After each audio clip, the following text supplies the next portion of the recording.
Love, laughter, and a touch of stardom. It all starts right here. Kelly and Mark, only on Veilbreaker. It happened live. No cuts, no edits, no do-overs. Just silence, a trembling voice, and tears that no one expected.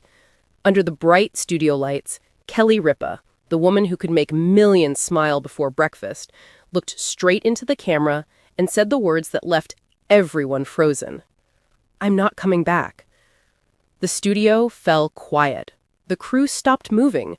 Mark Consuelos, her husband and co-host, turned to her in confusion, waiting for the punchline that never came. There was no joke this time, no clever quip, just raw honesty. The show had started like any other. Kelly laughed, teased the audience, even threw a playful jab at Mark for forgetting his lines. But those who know her best could see it. Her smile didn't quite sparkle the way it used to. Her laughter sounded borrowed, and she kept reaching for her coffee cup like it was a lifeline. Mark tried to carry the energy. He told a funny story about their son, cracked a few jokes, and gave her room to jump in. But she didn't.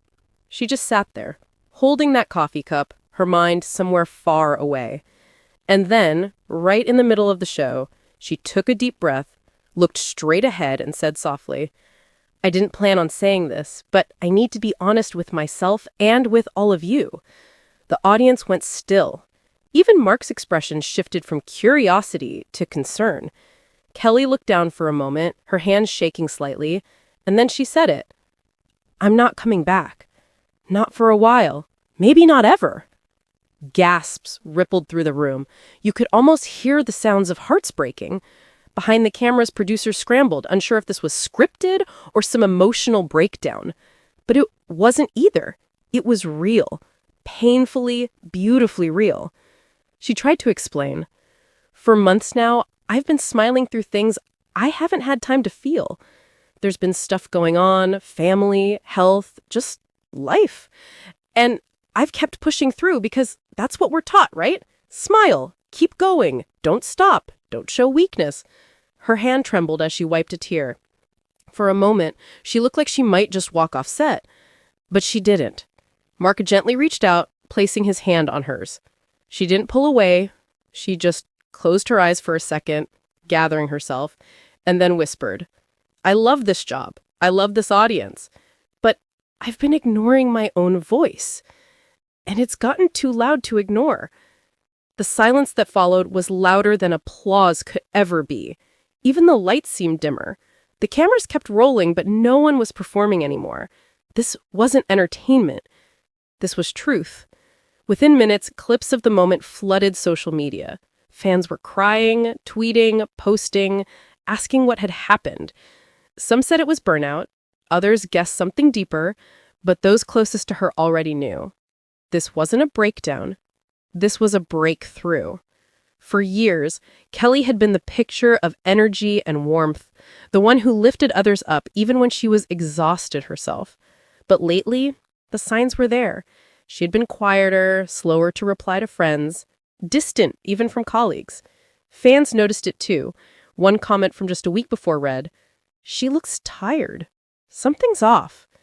And now, it all made sense. She wasn't quitting. She was choosing herself, choosing to pause, choosing to breathe again. "She needs time to heal," she said finally. "And maybe I'll come back. Maybe I won't. But right now, I need to step away." The camera faded to black. No theme music, no applause. Just a quiet goodbye from a woman who had given so much of herself to the world and was finally ready to take some of it back. Later that day, Kelly posted a simple message. "Thank you for your love. I see you. I feel you. I need this time. And I hope you'll understand." And they did. The comments overflowed with hearts, prayers, and messages of gratitude.